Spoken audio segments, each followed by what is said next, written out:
Je m'installe confortablement, dos droit, bassin ancré, muscles détendus, respiration naturelle et paisible.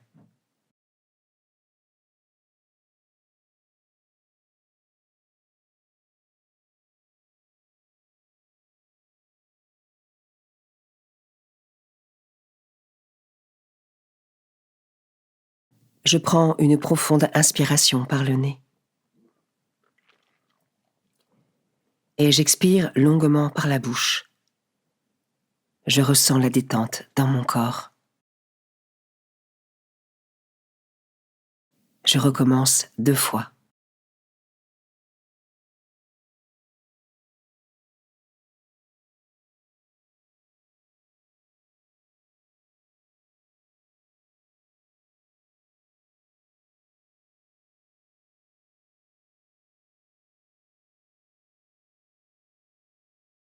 Ma respiration reprend son rythme naturel.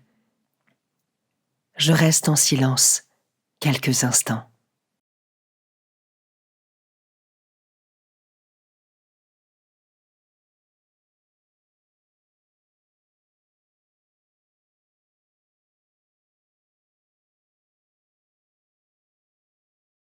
Me voici, Seigneur.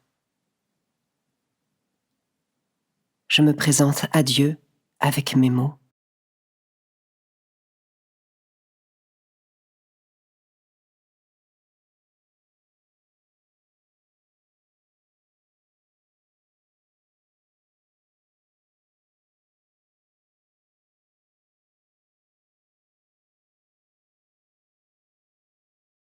Évangile de Jésus-Christ selon saint Jean, chapitre 16, versets 29 à 33.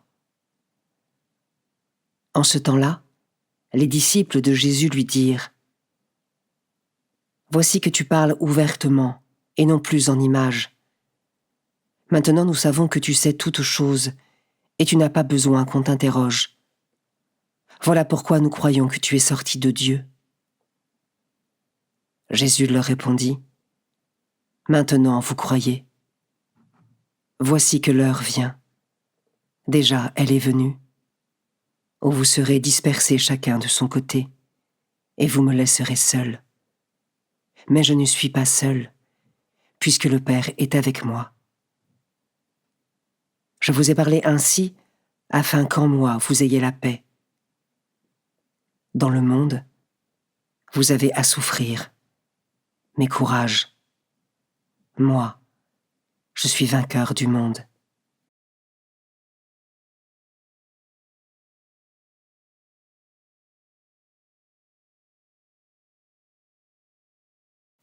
Je commence par méditer ce verset. Voici que l'heure vient, déjà elle est venue, où vous serez dispersés chacun de son côté, et vous me laisserez seul. Cette phrase prophétique de Jésus annonce l'abandon futur mais proche de ses disciples le temps de sa passion. Malgré toute leur bonne volonté, les disciples vont faire face à leurs limites et leurs faiblesses. Jésus ira même jusqu'à dire plus tard : « L'esprit est ardent, mais la chair est faible. » Avec confiance et humblement, je peux demander au Seigneur les grâces nécessaires pour lui rester fidèle, malgré les épreuves et les tentations.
Je peux maintenant m'arrêter sur cet autre verset.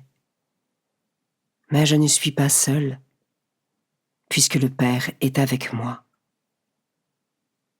Ai-je conscience que moi non plus, je ne suis jamais seul, et que Dieu est toujours à mes côtés?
Je termine en méditant ce dernier verset.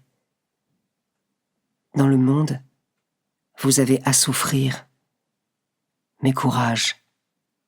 Moi, je suis vainqueur du monde. Par sa passion et par sa croix, Jésus est vraiment vainqueur du monde. Mais même si le combat est déjà gagné, tout chrétien est appelé à se mettre à l'écoute et au service de Dieu, qui souhaite nous associer à ses œuvres et à sa victoire. Comment cela résonne en moi?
Je remercie le Seigneur pour ce moment passé avec lui et pour ce qu'il m'a enseigné.